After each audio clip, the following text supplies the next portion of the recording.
นังคัจฉามิตุติยัมปิพุทธังสรณังคัจฉามิตุติยัมปิธัมมังสรณังคัจฉามิตุติยัมปิสังฆังสรณังคัจฉามิตติยัมปิพุทธังสรณังคัจฉามิตติยัมปิธัมมังสรณังคัจฉามิตติยัมปิสังฆังสรณังคัจฉามิ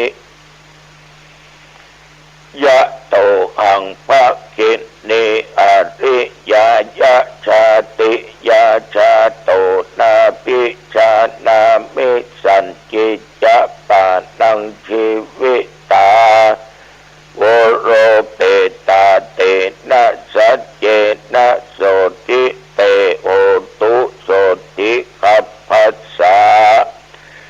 โพชังโพสติสังฆาโตธัมมานังวิจโยตถาวิริยัมปิติปัสสติโพชังคาจะตถาปะเรสัมมาตุเปกะโพชังคาสัตเตเตสัพพะทัสสินามุนินาสัมบัตถกาตาภาวิตาภาหุลิกตาสังวัตตันติอภิญญายะนิพพานายะจะโพธิญาเอเตนะสัจจะวัชเชนะโสติเตโหตุสัพพะทา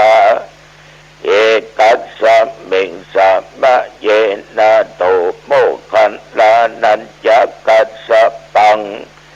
กิลาเนตุกิเตติสะโพชังเกสัตตะเทสะญิเตจะตังอภินันติตวโรกามุจจิงสุตังคะเนเอเตนะสัจจวัชเชนะโสติเตโหตุสัพพะทาเอกทาธัมมราชาปิเกลัญเยนะปิปิริโตจุนตัตเตเลนะตัญเยวะภะนาเปตัวนะสาทะรังสัมโมทิตัวจะอาภาตาตัมหาพุทธาสิทานะโสเอเตนะสัจจวัชเชนะโสติเตโหตุสัพพะทาปะหินาเตจะอาภาตาตินนันนัมปิมะเหสินังมัคคาหาตะกิเลสาวะปัตตานุปติธัมมะตังเอเตนะสัจจวัชเชนะโสติเตโหตุสัพพะทาภวะตุสัพพะมังคะลังรักขันตุสัพพะเทวตาสัพพะพุทธานุภาเวนะสัทธาโสติภวันตุเตภวะตุสัพพะมังคะลังรักขันตุสัพพะเทวตาสัพพะธัมมานุภาเวนะสัทธาโสติภวันตุเตภวะตุสัพพะมังคะลังรักขันตุสัพพะเทวตาสัพพะสังฆานุภาเวนะสัทธาโสติภวันตุเต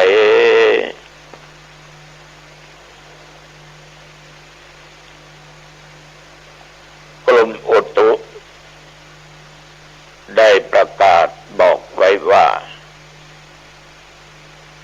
นับตั้งแต่เมื่อตะวันวามาจนถึงปัจจุบันนี้หนองตองและใกล้เคียงวัดหนองตองไม่มีรายการแจ้งว่ามีฝนตกบ่มีฝนตกสักหยดสักเม็ดบ่เหมือน 3-4 วันที่ผ่านมา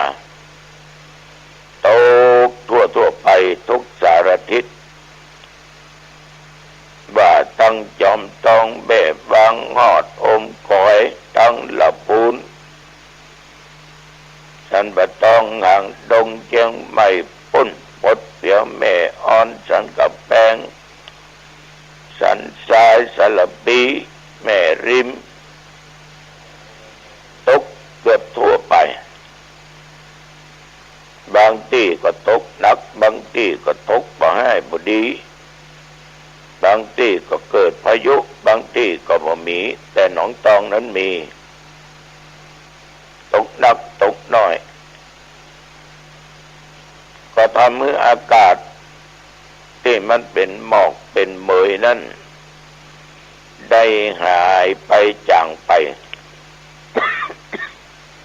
พอท้องฟ้าก็หันผ่องมีแสงแดดจ้าไปทั่วเกือบทุกสารทิศเหมือนกันญาติโยมทั้งหลาย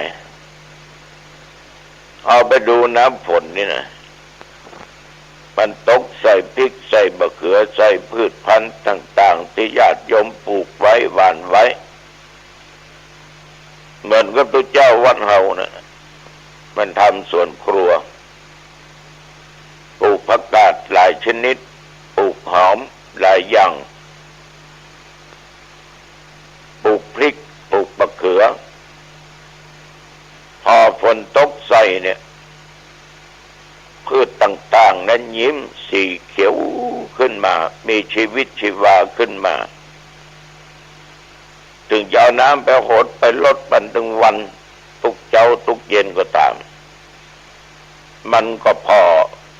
ประสดชื่นเหมือนถูกน้ำฝนสักครั้งสองครั้งญาติโยมท่านผู้ฟังธรรมชาติต้องอยู่กับธรรมชาติกรมอุตุยังประกาศเตือนว่าระยะนี้จะมีฟ้าฝนอยู่พ้องท้องฟ้าก็มีเมฆยังบ่าแจ่มแจ้งเตือนก็แสดงว่าจะมีฟ้ามีฝนอยู่สำหรับอุณหภูมินั้นปัจจุบันนี้ก็21 องศาวันนี้นั่งอยู่บนกลางเตียงบรรยายธรรมะให้ญาติโยมฟังก็ไม่ร้อนไม่หนาวเพราะอยู่ในห้องบนเตียงถ้าออกไปข้างหน้าห้องก็จะกระทบกับอากาศที่ยังหนาวเย็นอยู่พี่น้องญาติโยมไปที่ไหนพ้องวันนี้ออกบ้านออกจองไปหนาวเนาะ แต่ท่านทั้งหลายต้องขอบใจเป็นอย่างมากต่อป้อออกแม่ออกที่บ้านดอยสิวป้อปันเขาก็ไปเนาะ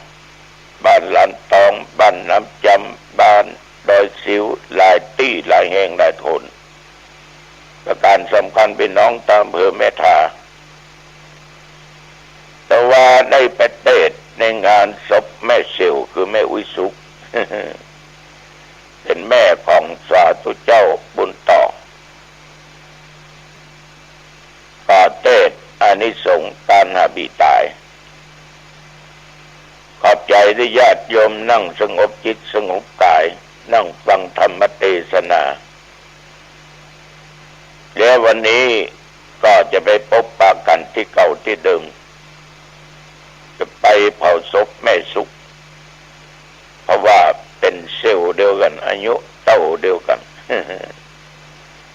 วันนี้จะไปเผาขอบใจต่อพี่น้องบ้านปะฐานอำเภอหางดงประมาโทมัจจุโนปะทังความไม่ประมาทความประมาทเป็นหนทางความตายหรือว่าข่าวดำงานข่าวดำขึ้นแล้วอายุท่านได้อยู่35 ปีขี่รถขี่ลาไปขึ้นบนเกาะกลางก็จะไปฟาดกับเสาไฟฟ้าก็เลยนำไปส่งห้องยาไปตายที่ห้องยา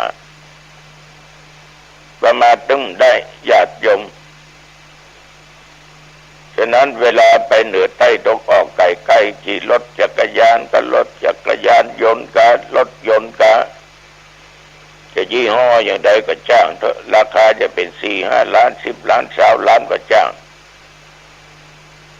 อุบัติเหตุมันเกิดได้ทุกเวลาทุกที่ทุกทางรถปุ๊บแปลงราคาไป20 ล้านบุญก็ตายหรอก ตายก็แต่ว่ามันตายล้านปลายก็ตาย10 ล้านก็ตาย7-8 แสนก็ถึงตายถ้ามันเจออุบัติเหตุแต่ต้องขอบใจต่อเพื่อนพ้องพี่น้องชาวบ้านไปร่วมงานกันนักแต่ว่าดีอย่างเลยลงรถปุ๊บก็มีเจ้าหน้าที่อสม.เจ้าหน้าที่ทั้งหลายตั้งหน่วยคัดกรองไว้ดีใจ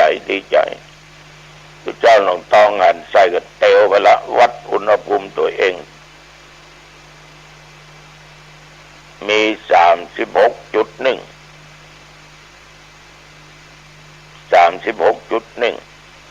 เป็นมีเจลล้างมือตัวก็นี้ไปเอาประมาณเนาะศาสตร์เอากระบะตกวัดดูอุณหภูมิตัวเพื่อความปลอดภัยของคนทั่วไปก็ออกไม่ออกญาติโยมมาถึงตอนนี้เกินที่ผ่านมาเนี่ยฝันนะฝันเป็นตุเป็นตะฝันว่าตัวเจ้าตายไม่คนตอมคนนักมันเข้าวันที่เอาศพไปเผาไปฝังนี่ฝันนะฝังมีคนที่ติดโควิดเนี่ยไปยุบไปกำล่องคนเลยปึ้กันนี่ตอนนั้นก็ปากันมาส่งศพอีหลอกคนก็บรรลัยตั้งเตียวสัมปึกสัมปะไปตั้งหน้าตึงไปอยู่ใกล้ศพถามว่าเป็นได้อย่างนั้นหมู่เป็นโควิดไปจับไปกำเข้าป่าเข้าดงไปจะไปฝังที่ไหนก็ไม่ได้ฝังเผาที่ไหนก็ไม่ได้เผาขนาดความฝันนะมันยังเป็นอย่างนี้นะใครว่าคนบอกกลัวมันมาว่าคนยังกลัวแต่โมหลงละเริงฟังคำนั้นฟังคำนี้เลยตั้งจิตตั้งใจตกอยู่ในความประมาทกาดก็ตกลงไปตัวนี่ก็ขอเตือนสติเน้อแต่ญาติกับโยมทุกท่านทุกคนพี่น้องญาติโยมทั้งหลายมีคำโบราณคำหนึ่งบันบอกว่าอยู่บ้านต้านจะไปอยู่นิ่งดูได้ปั้นงัวปั้นควายให้ลูกต้านเล่นสิ่งเหล่านี้กรรมอันเนี้ยมันเป็นกรรมที่เราทุกคนต้องต่างคนก็ต้องต่างถ้อยทีถ้อยอาศัยซึ่งกันและกันพึ่งพาซึ่งกันและกันช่วยเหลือกันเมื่อคนเฮาเนี่ยไปอยู่กับไผก็ตามอาศัยกับไผก็ตามบ้านใดก็ตามจะอยู่กับคนนั้นคนนี้ก็ตามในหมู่คณะในชุมชนก็ตามประการสำคัญเนื้อบ่ออกไม่ออกบ่ควรลืมบุญคุณต่อต้านที่มีพระคุณต่อเฮาว่าคนบ้านว่าคนวัดนะเมื่อมันมีโอกาสเวลาก็เพื่อทดแทนพระคุณของท่านวันนั้นไปอยู่บ้านเปิ้นจองเปิ้นจะไปเนี่ยอย่างเปิ้นเดือดร้อนจะไปเป็นกิจลักกิจจกจะไปเป็นคนปากก็ดีจะไปเป็นกิจเหล้าเมายาจะไปเล่าหน้าจากขวนเปิ้นจะ ไปลักไปแม็ดเอาไก่เปิ้นไปฆ่าเอาไก่เปิ้นไปซ่อนจะนำเมื่อชาวบ้านชุมชนหมู่บ้านนั้นเดือดร้อนถ้าเอาไปอยู่บ้านเปิ้นอาศัยบ้านเปิ้นสมัยกินข้าวก็กินของเปิ้นน้ำก็อาบที่เปิ้นดื่มที่เปิ้นนอนที่บ้านเปิ้นเราก็ควรที่จะต้องทำการทำงานทำสิ่งไหนดีๆช่วยเปิ้นรีบทำเนี่ยแสดงออกซึ่งความกตัญญูเป็นคนที่บ่ลืมบุญคุณทดแทนพระคุณยักการงานช่วยเปิ้นอันนี้เรียกว่าสนองพระคุณตันที่เฮานะได้อาศัยร่มไม้ใจคาของผู้อื่นคนใดคนหนึ่งก็ตามกินข้าวกินน้ำอยู่กับใครก็ตามเราจะต้องทำตัวตนของเราเป็นประโยชน์แก่ท่านผู้นั้นช่วยยักการยักงานนักไม้เก็บผักเก็บหยังหาลัวหาหยังหรือว่าอยู่บ่ได้แล้วลูกเพิ่นมีหลานเพิ่นมีเหลนเพิ่นมีต่อขี้ดินมาปั้นเป็นรูปวัวรูปควายเพื่อลูกหลานเพิ่นได้เล่นเพิ่นก็บอกว่าก็ยังเป็นบุญเป็นคุณอันยิ่งใหญ่เพราะถ้าหากว่าพ่อเพิ่นปู่ย่าตายายเพิ่นหันเนี่ยหลานได้เงินได้เล่นหูงัวหูควายอย่างต่างๆนานาสัตว์ต่างๆนานาเพิ่นก็จะมีความสุขใจถ้าคนที่มาอยู่ด้วยเฮาเนี่ยเป็นคนมาอยู่บ่ได้มันการมันงานกำนันญาติโยมก็อยากกินอย่างก็ได้กินกับเพิ่นนะฉะนั้นเราจะหันหรือได้ยินได้ฟังอยู่ตลอดว่าจะมีชุมชนตักไตจังหวัดนั้นจังหวัดนี้ตั้งชุมชนกันขึ้นมาเกาะกลุ่มรุมรากันขึ้นมาหรือว่าอันก่อพี่น้องชาวจีนทั้งหลายที่เอาหันกันเป็นตั้งกันเป็นชุมชนเพราะอย่างญาติโยมเป็นชมรมเพราะอย่างเพราะว่าบางครั้งบางคราวจะได้นัดมามาจ่ามาพบมาปะกันจะได้กินเลี้ยงร่วมกันจะได้เชื่อมความสามัคคีร่วมกันมีอย่างจะได้ช่วยกันการที่เป็นตั้งชมรมอย่างชมรมสุขภาพเนี่ยแต่ก่อนฮิตกันเดี๋ยวก็หายไปพ้องเลยแต่ก่อนไปทางใดจะหันญาติโยมมีชมรมเพื่อสุขภาพปั่นรถจักรยานกาเดินกาเป็นอาราบิกกาเดี๋ยวนี้หายไปนักแต่เอาบอกว่าเป็นยังไงเนี่ยชมรมเพื่อสุขภาพมันก็ไปออกกำลังกายด้วยกันเดินด้วยกันวิ่งด้วยกันปั่นรถจักรยานด้วยกันเดี๋ยวนี้ก็หายไปเหลื่อมสักกี่คนแต่ตุเจ้าวัดหนองตองตั้งคือคนเดียวเตวคนเดียว มีเน้นพอเป็นบางครั้งบางคราวเนี่ยอันยังก็ตามถ้าเป็นชมรมในญาติโยมมันจะมีกำลังอกกำลังใจมีจิตใจฮึกเหิมเอาหน้าแล้วปั่นรถทีบเนี่ยปั่นคนเดียวเด้อง่องมันเนาะเดี๋ยวมันก็หยุดก็เดี๋ยวมันก็ยั้งปั่นหลายๆคนมันม่วนปั่นกันไปตัวกันไปตัวมีอย่างก็กินกันเนี่ยมันม่วนลงแต่สำหรับตนธรรมภาพมันจะไปเตียวกับญาติกับโยมลุกมาได้มันต้องทำด้วยตนเองแล้วก็มีเน้นมีญาติคอยดูแลถึงวันนี้ก็ปฏิบัติอย่างนั้น ฉะนั้นสรุปแล้วเอาอยู่บ้านเปิ้นจองเปิ้นอาศัยเปิ้นอย่าไปอยู่ก็ได้ทำการทำงานช่วยเปิ้นจะปัดบ้านเช็ดบ้านเก็บฟืนเก็บหยังยะกินยะว่าทำอันใดเป็นก็ทำอันนั้นก็ได้อยู่ดังที่เปิ้นบ้าอยู่บ้านต้านจะดิ่งดูได้ปั้นงัวปั้นควายลูกต้านเล่นเข้ากับบทนี้นี่ฝากกันเนอกับป่อไม่ออกทั้งหลายเอาละผู้จะไปมาเป็นเวลาพอสมควร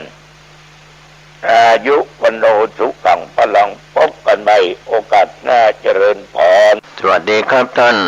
ผู้ฟังที่เคารพธรรมสาระวันนี้ผมกเกษตรเพชรสำริดได้นำเรื่องราวต่างๆชวนท่านได้คิดได้พิจารณากันเป็นประจำแม้ว่าเรื่องราวเหตุการณ์ของโลกของบ้านเมืองเปลี่ยนแปลงไปตามเหตุการณ์ปัจจุบันที่จะก้าวย่างไปสู่อนาคตส่วนเรื่องราวในอดีตที่ผ่านมานั้นก็เป็นเรื่องราวทั้งเหตุการณ์ดีเหตุการณ์ร้ายต่างๆเราได้ศึกษาเราเรียนและหาประสบการณ์จากมนุษยศาสตร์ของคนทั่วโลก209ประเทศประเทศเล็กประเทศใหญ่ในโลกกลมๆใบนี้209ประเทศต่อไปในอนาคตก็อาจจะขยายมากกว่า209ประเทศที่แยกจากประเทศใหญ่ๆออกมาเป็นประเทศเล็กๆอย่างไรก็ตามมนุษยศาสตร์สังคมศาสตร์วิทยาศาสตร์ศาสตร์ต่างๆแพทยศาสตร์แล้วก็ในศาสตร์มากมายแม้ในศาสตร์ที่เราได้ศึกษาในพระไตรปิฎกมี18ศาสตร์แล้วก็มีมากเพิ่มขึ้นในศาสตร์ของชาวโลกที่ได้ศึกษากันนี่แหละเป็นเครื่องหมายชี้แจงบอกถึงการเปลี่ยนแปลงของศาสตร์ที่เราได้รู้ได้ศึกษาโดยเฉพาะศาสตร์ที่เกิดขึ้นจากมนุษยศาสตร์หรือวิทยาศาสตร์พุทธศาสตร์ธรรมศาสตร์อะไรต่างๆก็แล้วแต่คนเหล่านั้นมองหน้าเห็นหน้าแล้วก็ไม่รู้ถึงใจเพราะเหตุว่าความรู้สึกนึกคิดของแต่ละคนแต่ละท่านจะเป็นหญิงเป็นชายเป็นเด็กเป็นผู้ใหญ่เป็นบรรพชิตหรือคฤหัสถ์ก็ตาม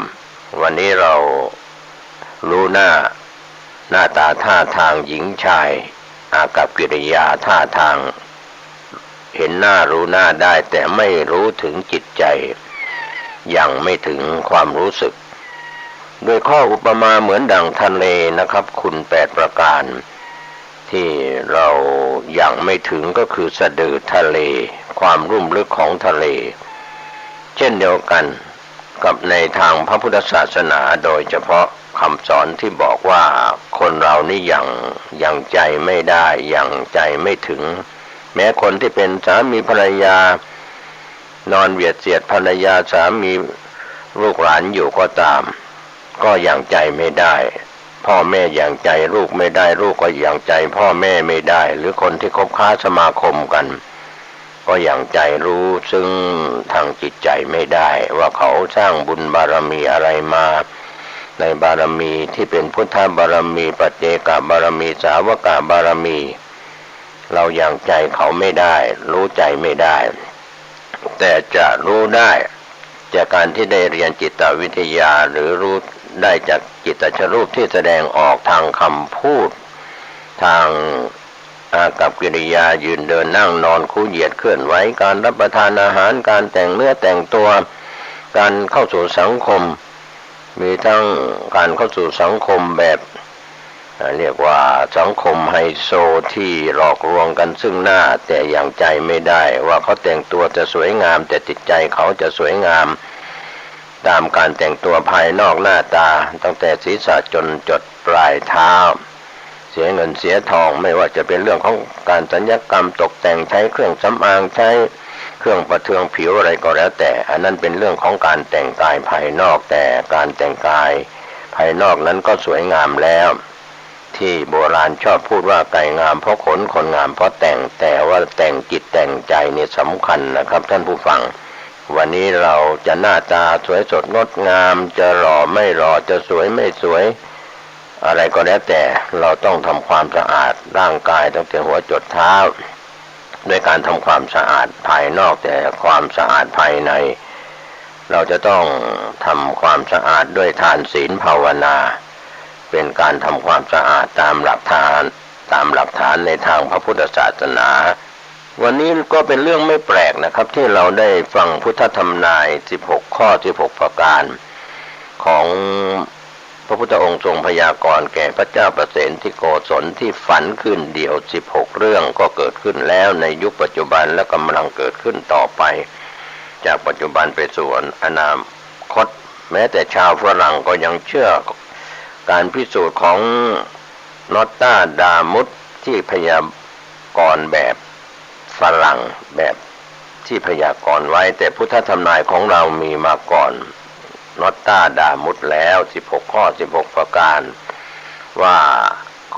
ข้อแรกแผ่นดินจะวิปริตข้อที่2คนเริงกามข้อที่3ลูกบังเกิดเกล้า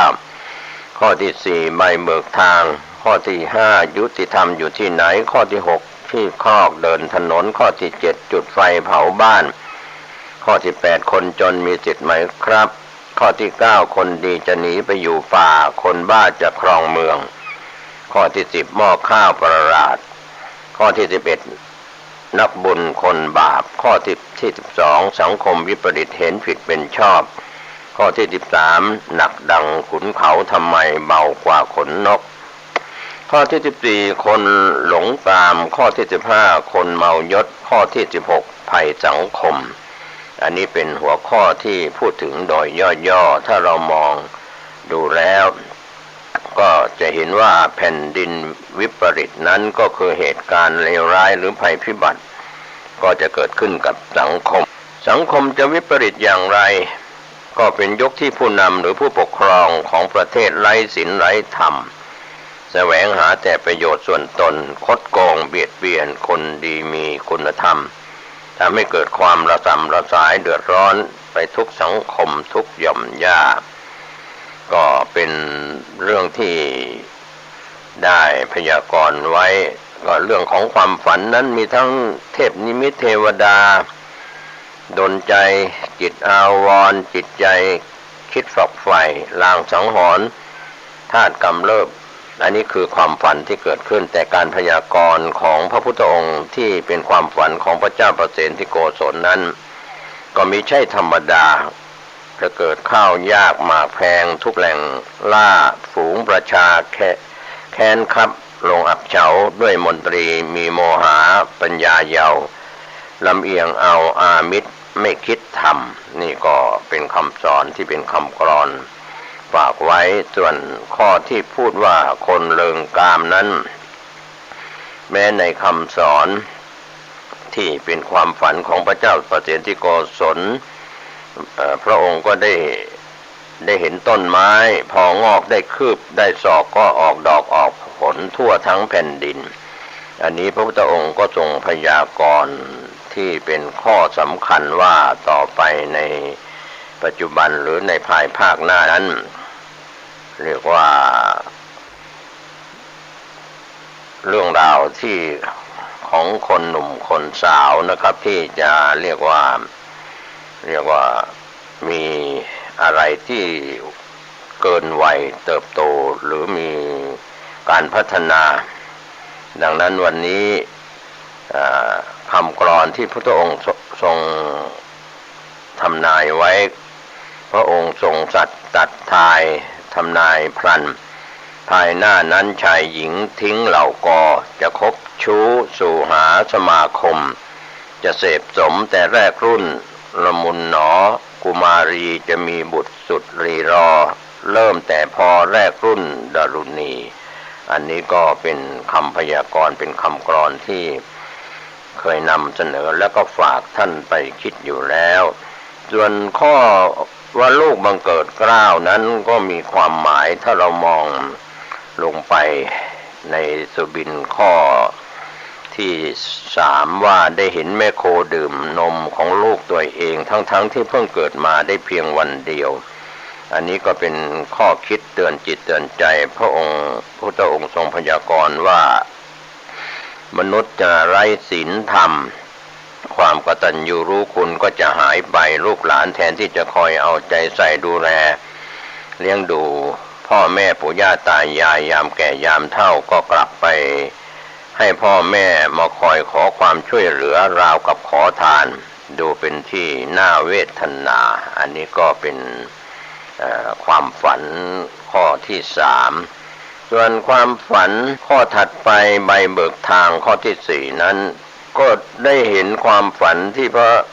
เจ้าประเสนที่โกศลฝันเห็นมนุษย์จับลูกวัวอายุน้อยๆหรือลูกแง่เข้าเทียมแอกเทียมไถทำงานมันก็ทำบ้างไม่ทำบ้างเพราะไม่เคยกับงานอันนี้ก็เป็นเรื่องราวที่บ่งบอกว่าในปัจจุบันและในอนาคตนั้นมนุษย์จะไร้ศีลธรรมจะไม่มีความเป็นธรรมระหว่างผู้ปกครองแล้วก็ผู้ถูกปกครองเรียกว่าจะเอาเด็กหรือคนหนุ่มผู้ได้ประสบการณ์มาบริหารงานบ้านเมืองให้ยศถาบรรดาศักดิ์แต่ไม่สามารถ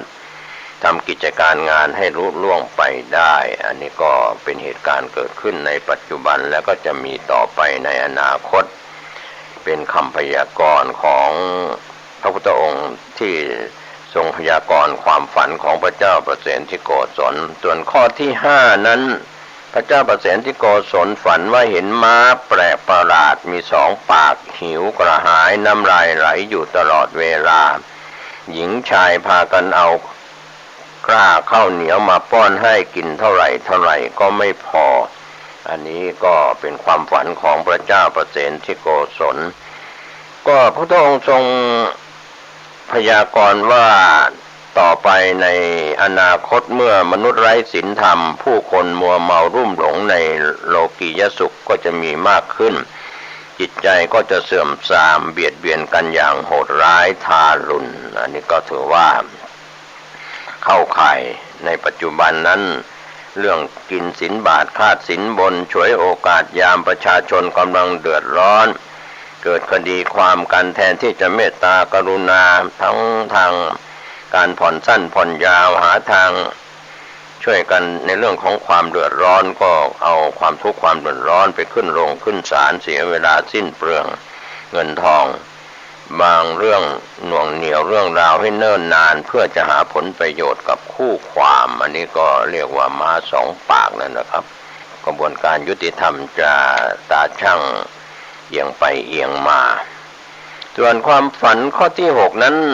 เห็นมนุษย์ต่างขัดถาดทองสำริดราคาเป็นแสนให้เป็นเงางามจนสะอาดแล้วก็ไปเชิญให้สุนัขมาเยี่ยวรถนะครับคำพยากรณ์ของพระพุทธองค์ก็พยากรณ์ความฝันของพระเจ้าประเสนที่โกศลข้อนี้ว่าต่อไปภายภาคหน้าพระราชาหรือผู้บริหารประเทศไม่ประกอบด้วยธรรมหลงคำเยินยอปอปั้นคำประจบสอพอไม่ทันเล่ห์เหลี่ยมของคนชั่วช้าสกุลต่ำจนหลงแต่งตั้งให้เป็นใหญ่เป็นโตรับราชการงานเมืองงานแผ่นดินมีอำนาจวาสนาจนลืมคนดีมีสกุลเรียกว่าปล่อยให้อดอยากทุกข์ยากถูกรังแกจากคนสกุลต่ำที่ได้อำนาจเมื่อมีสกุลสูงเหล่านั้นก็ไม่อาจเลี้ยงชีวิตสืบไปจึงต้องยอมยกบุตรธิดาของตนให้สมรสกับคนชั่วช้าสกุลต่ำนะครับก็จะเข้าข่ายเรื่องของคดีสีเทาหรือไม่นะครับลูกสาวตนเองก็ไปยกให้คนที่เข้ามาสร้างปัญหาให้กับบ้านเมืองก็ลูกสาวก็คงอยู่ไม่ได้ในตำแหน่งหน้าที่การงานบ้านเมืองมีคือมีแปรก็เรื่องราวเหล่านี้ถ้าเราไปมองแล้วเราก็จะเห็นได้อย่างชัดเจนว่าประชาชนนั้นจะเห็นแก่ตัวจึงได้ผู้แทนที่เห็นแก่ตัวเป็นสมาชิกสภาผู้แทนราษฎรได้รัฐบาลที่เห็นแก่ตัวเรื่องมันก็ยุ่งยากแค่ไหนลองคิดดูนะครับท่านผู้ฟังความเห็นแก่ตัวทำให้คนเห็นแก่ตัววุ่นวายคนไม่เห็นแก่ตัวก็ต้องพลอยวุ่นพลอยลำบากไปด้วยเพราะว่าอยู่ร่วมกับโลกของคนบ้าไม่สนุกเลยหลีกหนีก็ไม่พ้นดังนั้นนักการเมืองที่เห็นแก่ตัวหนังสือบอกอยู่แล้วว่าเห็นแก่ตัวก็ไม่เห็นแก่ชาติ ได้แต่เห็นแก่ตัวเห็นแก่พรรคของตัวหรือพรรคพวกของตัว แม้ว่าพระนั้นไม่เล่นการเมืองแต่พระก็ต้องช่วยบอกนักการเมืองช่วยสอนนักการเมืองด้วยว่าธรรมะต้องอยู่กับนักการเมืองถ้าธรรมะไม่อยู่กับนักการเมืองบ้านเมืองก็วินาศหรือพินาศนะครับอันนี้ก็พระคงจะช่วยพูดช่วยกันสั่งสอนหรือผู้มีศีลมีธรรมฆราวาสทั้งหลายควรจะออกมาที่มีศีลมีธรรมส่วนข้อว่าจุดไฟเผาบ้านเมืองเป็นนิมิตข้อที่7ของพระเจ้าประเสนที่โกศลเห็นชายคนหนึ่งนั่งฟั่นเชือกที่ทำด้วยหนังสัตว์แล้วก็หย่อนเชือกที่ฟั่นลงใต้ตั่งฟั่นไปหย่อนไปหารู้ไหมว่าภายใต้ตั่งนั้นก็มีนางสุนัขตัวหนึ่งเคี้ยวหนังที่ฟั่นเป็นเชือกกินจนไม่เหลือชายที่ฟั่นเชือกนั้นก็ฟั่นไปจนเหนื่อยเจียนตายแต่เชือกก็ไม่ยาวสักทีคำพยากรณ์ความฝันของพระเจ้าประเสนที่โกศลข้อนี้พระพุทธองค์พยากรณ์ว่าจะเกิดในภายหน้าก็คือปัจจุบันไปถึงอนาคตเมื่อมนุษย์ไร้ศีลไร้ธรรมบทบาทของสตรีก็จะนอกกายนอกใจสามีเรียกว่าเป็นชู้สู่หญิงสู่ชายกันมากขึ้นการเป็นชู้สู่หญิงสู่ชายก็เพราะเห็นแก่อามิตรความประพฤติเลวทรามเอาแต่แต่งตัวเที่ยวเตร่ตามถนนหนทางคบชู้สู่ชายสู่หญิงหรือไม่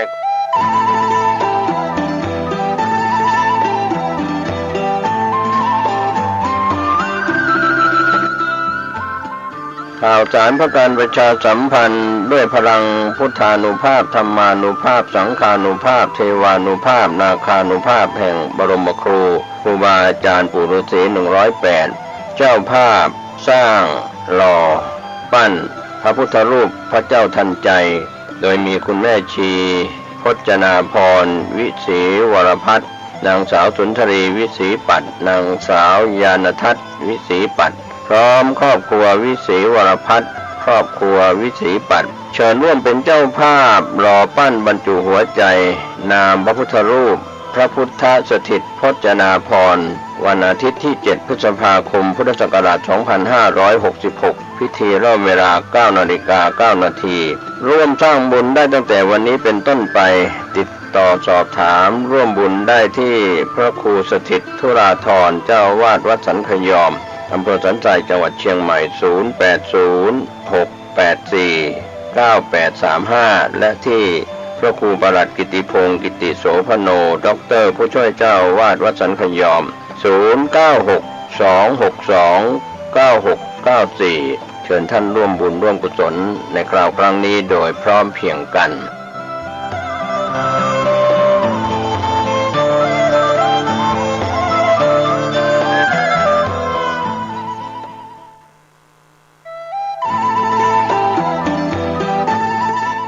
ข่าวสารเพื่อการประชาสัมพันธ์แจ้งข่าวสารงานบุญงานกุศลงานประเพณีสงน้ำอธิธาตุและรูปเหมือนหลวงปู่ครูบาอ้ายอินทปัญโย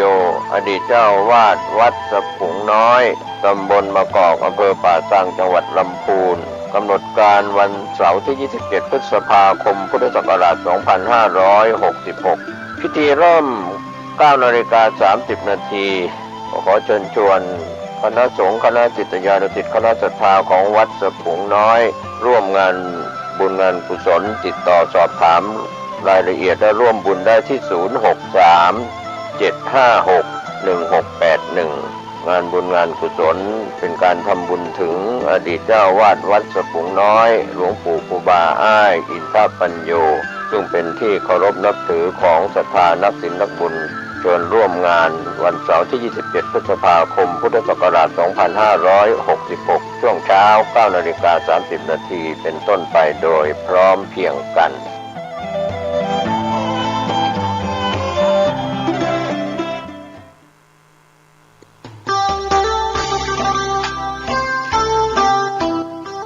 ข่าวสารเพื่อการประชาสัมพันธ์ขอเชิญชวนผู้ใจบุญใจกุศลทั้งหลายร่วมทำบุญถวายศาลาปฏิบัติธรรมศาสนวัตถุที่สร้างขึ้นใหม่และบูรณะใหม่ได้แก่แทงน้ำศาลาโรงฉัน พุทธรัตนมงคลเจดีย์หลวงพ่อใหญ่ชัยมงคลอุดมโชคหลวงพ่อพระพุทธภาวนาประสิทธิโชคเจดีย์12 ราศีรูปเหมือนหลวงปู่ทวดรูปหล่อท้าวเวสสุวรรณทันใจวัดผาบ่องมังคลารามตำบลศรีภูมิอำเภอเมืองเชียงใหม่จังหวัดสิ้นทุนทรัพย์รวม 3,612,036 บาทกำหนดการวันเสาร์ที่ 25 มีนาคม พุทธศักราช 2566 นิมนต์พระมหาเถรานุเถระจำนวน 87 รูปทำพิธีทักษิณานุปทานกิจอุทิศส่วนบุญส่วนกุศลถวายแด่ตัดดวงวิญญาณอดีตท่านเจ้าอาวาสที่มรณภาพไปแล้วอุทิศถึงจิตตดวงวิญญาณญาติพี่น้องผู้มีอุปการะคุณของคณะศรัทธาทุกท่านที่มาร่วมทำบุญรับเป็นเจ้าภาพปัจจัยถวายพระสงฆ์ในพิธีทำบุญทักษิณานุปทานกิจแบ่งพระสงฆ์ทำพิธี3 รอบละ30 รูปรอบที่ 1 เวลา 13:30 นาทีรอบที่ 2 เวลา 14:30 นาที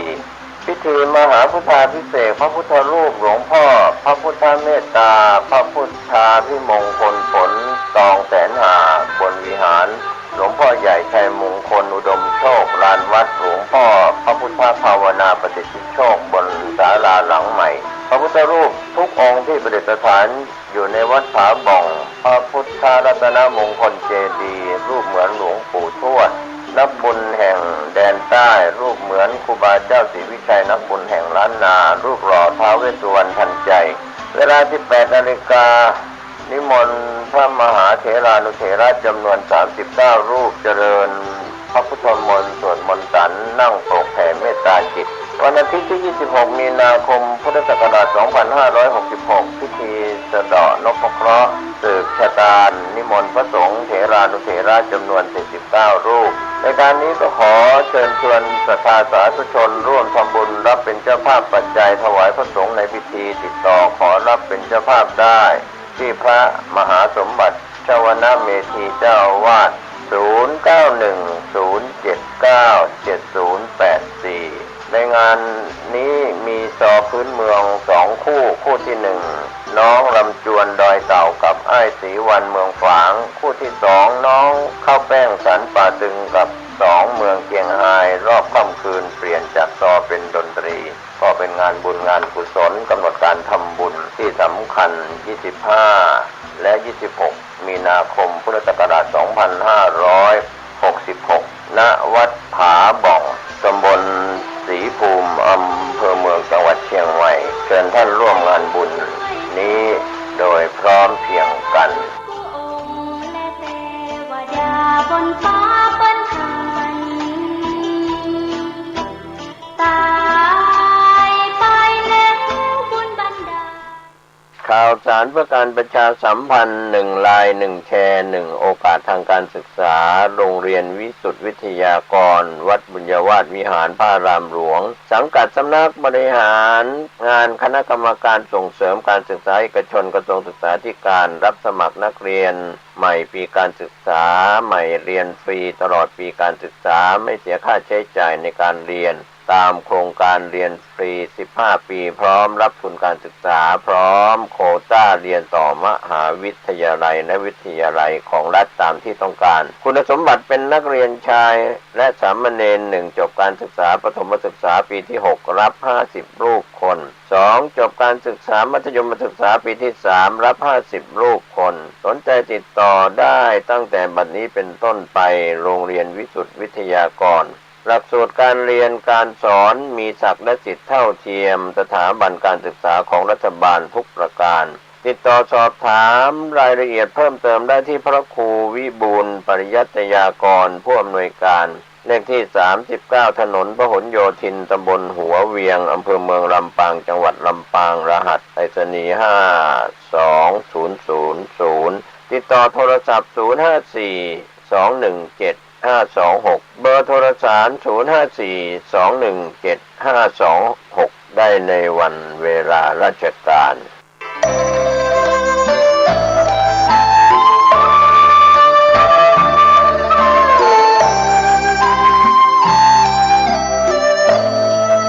ข่าวสารเพื่อการประชาสัมพันธ์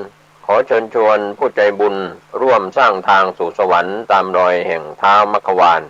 เชิญท่านผู้ใจบุญร่วมทำบุญทอดผ้าป่าสร้างถนนคอนกรีตเสริมเหล็กเข้าสู่สำนักสงฆ์เทพนิมิตรบ้านเปียนตำบลเทพเสด็จอำเภอดอยสะเก็ดจังหวัดเชียงใหม่ถนนส่วนที่ขาดงบกว้าง3เมตรยาว622เมตรรวมเป็นระยะทาง 1,866 ตารางเมตรทอดผ้าป่าสร้างถนนวันอาทิตย์ที่2เมษายนพุทธศักราช2566เวลา 14 นาฬิกาณสำนักสงฆ์เทพนิมิตรบ้านเปียนอำเภอดอยสะเก็ดจังหวัดเชียงใหม่ประธานดำเนิน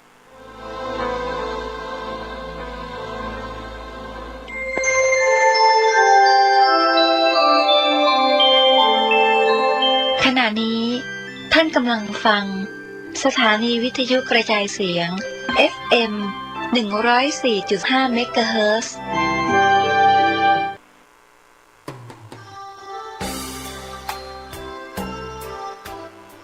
ข่าวสารเพื่อการประชาสัมพันธ์ขอเชิญชวน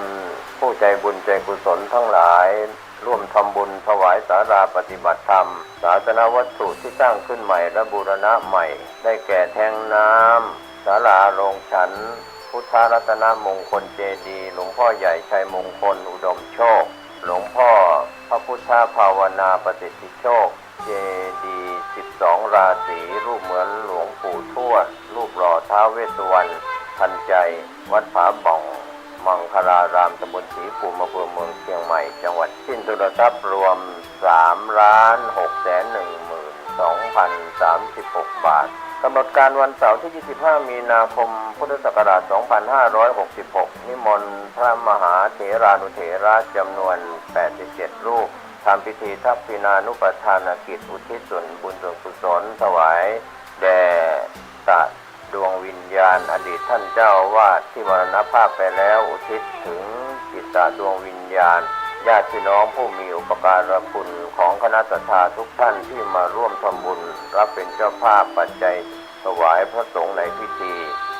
ทำบุญทักษิณานุปทานกิจแบ่งพระสงฆ์ทำพิธี3รอบละ30รูปรอบที่1เวลา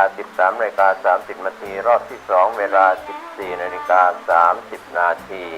พิธีมหาพุทธาภิเษกพระพุทธรูปหลวงพ่อพระพุทธเมตตาพระพุทธาภิมงคลผลตองแสนหาบนวิหารหลวงพ่อใหญ่ชัยมงคลอุดมโชคลานวัดหลวงพ่อพระพุทธภาวนาประสิทธิโชคบนศาลาหลังใหม่พระพุทธรูปทุกองค์ที่ประดิษฐานอยู่ในวัดผาบ่องพระพุทธรัตนมงคลเจดีย์รูปเหมือนหลวงปู่ทวดนักบุญแห่งแดนใต้รูปเหมือนครูบาเจ้าศรีวิชัยนักบุญแห่งล้านนารูปหล่อท้าวเวสสุวรรณทันใจเวลา 18 นาฬิกานิมนต์พระมหาเถรานุเถระจำนวน 39 รูปเจริญพระพุทธมนต์สวดมนต์สันนั่งโปรกแผ่เมตตาจิตวันอาทิตย์ที่ 26 มีนาคม พุทธศักราช 2566 พิธีสะเดาะนพเคราะห์สืบชะตานิมนต์พระสงฆ์เถรานุเถระจำนวน 49 รูปในการนี้ก็ขอเชิญชวนศรัทธาสาธุชนร่วมทำบุญรับเป็นเจ้าภาพปัจจัยถวายพระสงฆ์ในพิธีติดต่อขอรับเป็นเจ้าภาพได้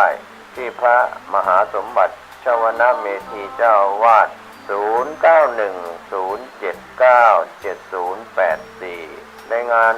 นี้มีซอพื้นเมือง2คู่ที่1น้องลำจวนดอยเต่ากับอ้ายศรีวันเมืองฝางคู่ที่2น้องข้าวแป้งสันป่าตึงกับ2เมืองเกียงไฮรอบค่ำคืนเปลี่ยนจากซอเป็นดนตรีก็เป็นงานบุญงานกุศลกำหนดการทำบุญที่สำคัญ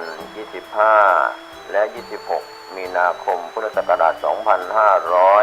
2566 ณ วัดผาบ่องตำบลศรีภูมิอำเภอเมืองจังหวัดเชียงใหม่เชิญท่านร่วมงานบุญนี้โดยพร้อมเพรียงกันบนฟ้าเปิ้นหันตายไปแล้วบุญบันดา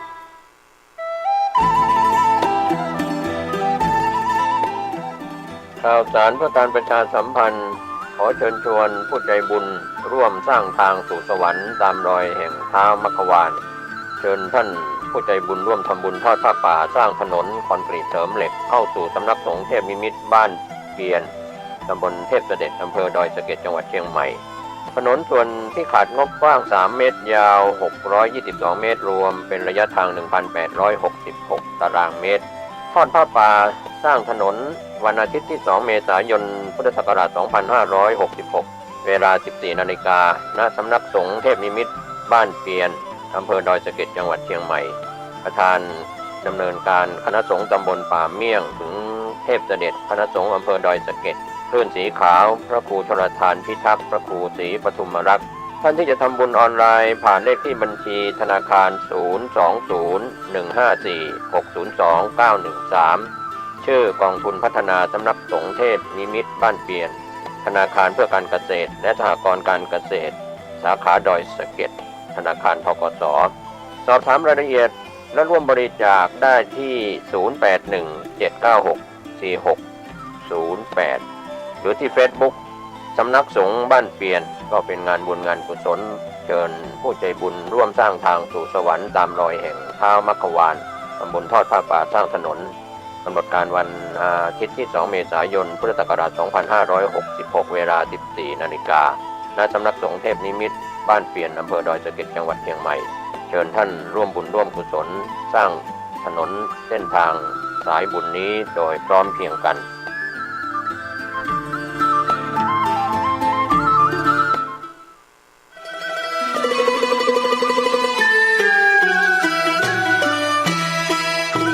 ขอเชิญร่วมทำบุญสร้างกระเบื้องดินเผาธรรมชาติบันไดพญานาควัดโบสถ์ชัยมงคลตำบลมะเขือแจ้อำเภอเมืองจังหวัดลำพูนแผ่นละ50 บาทตารางเมตรละ500 บาทร่วมทำบุญได้ที่ธนาคารกสิกรไทยหมายเลขบัญชี 110-333-5287 ชื่อบัญชีวัดโบสถ์ติดต่อสอบถาม 092-565-4536 หรือสอบถามทางไลน์ ID @209 LIMJR การก่อสร้างบันไดนาคราชสู่พระนิพพานณปริยนันทธรรมสถานในครั้งนี้จึงนับว่าเป็นรากฐานแห่งความสมบูรณ์แห่งบุญอานิสงส์ในกองบุญครั้งนี้ส่งผลให้ผู้ร่วมสร้างมีชีวิตและทรัพย์สินที่มั่นคงแข็งแรงมีฤทธิ์เดชตบะมีทรัพย์ในดินสินในน้ำได้รับการคุ้มครองจากพยันตรายทั้งปวงเหมือนดั่งองค์นาคราชปกป้องพระพุทธศาสนาปลอดภัยจากอันตรายทั้งปวงทั้งโลกนี้และโลกหน้าทั้งยังเป็นการค้ำชูพระพุทธศาสนาให้มั่นคง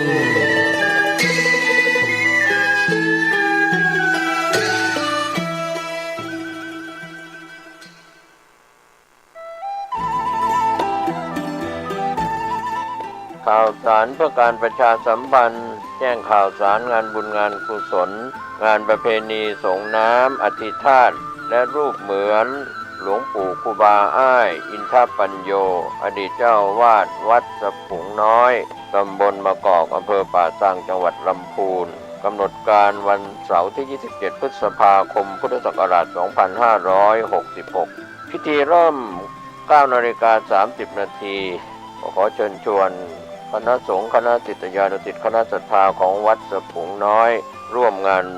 บุญงานกุศลติดต่อสอบถามรายละเอียดและร่วมบุญได้ที่ 063-756-1681 งานบุญงานกุศลเป็นการทำบุญถึงอดีตเจ้าวาดวัดสะพุงน้อยหลวงปู่ครูบาอ้ายอินทปัญโยซึ่งเป็นที่เคารพนับถือของศรัทธานักศีลนักบุญเชิญร่วมงานวันเสาร์ที่ 27 พฤษภาคม พุทธศักราช 2566 ช่วงเช้า 9:30 นาทีเป็นต้นไปโดยพร้อมเพรียงกัน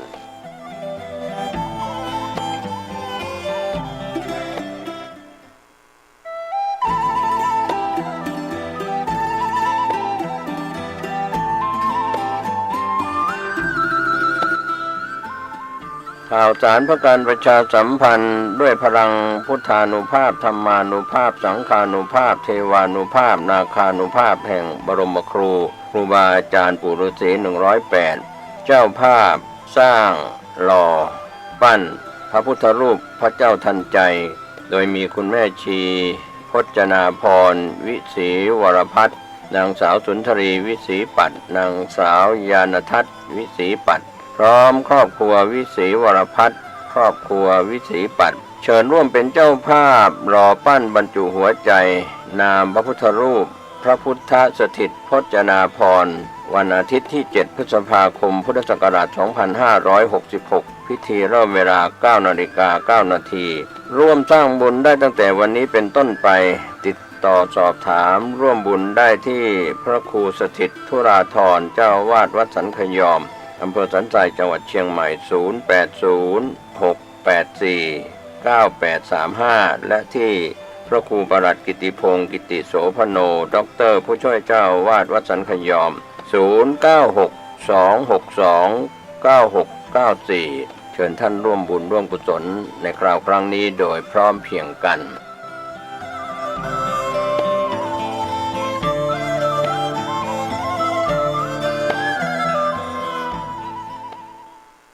ข่าวสารเพื่อการประชาสัมพันธ์1 ไลน์ 1 แชร์ 1 โอกาสทางการศึกษาโรงเรียนวิสุทธิวิทยากรวัดบุญญาวาสวิหารพระอารามหลวงสังกัดสำนักบริหารงานคณะกรรมการส่งเสริมการศึกษาเอกชนกระทรวงศึกษาธิการรับสมัครนักเรียนใหม่ปีการศึกษาใหม่เรียนฟรีตลอดปีการศึกษาไม่เสียค่าใช้จ่ายในการเรียนตามโครงการเรียนฟรี15 ปีพร้อมรับทุนการศึกษาพร้อมโควต้าเรียนต่อมหาวิทยาลัยและวิทยาลัยของรัฐตามที่ต้องการคุณสมบัติเป็นนักเรียนชายและสามเณร1จบการศึกษาประถมศึกษาปีที่6รับ50รูปคน2จบการศึกษามัธยมศึกษาปีที่3รับ50รูปคนสนใจติดต่อได้ตั้งแต่บัดนี้เป็นต้นไปโรงเรียนวิสุทธิวิทยากรหลักสูตรการเรียนการสอนมีศักดิ์และสิทธิเท่าเทียมสถาบันการศึกษาของรัฐบาลทุกประการติดต่อสอบถามรายละเอียดเพิ่มเติมได้ที่พระครูวิบูลย์ปริยัตยากรผู้อำนวยการเลขที่39ถนนพหลโยธินตำบลหัวเวียงอำเภอเมืองลำปางจังหวัดลำปางรหัสไปรษณีย์52000ติดต่อโทรศัพท์054 217 526เบอร์โทรศัพท์054 217 526ได้ในวันเวลาราชการ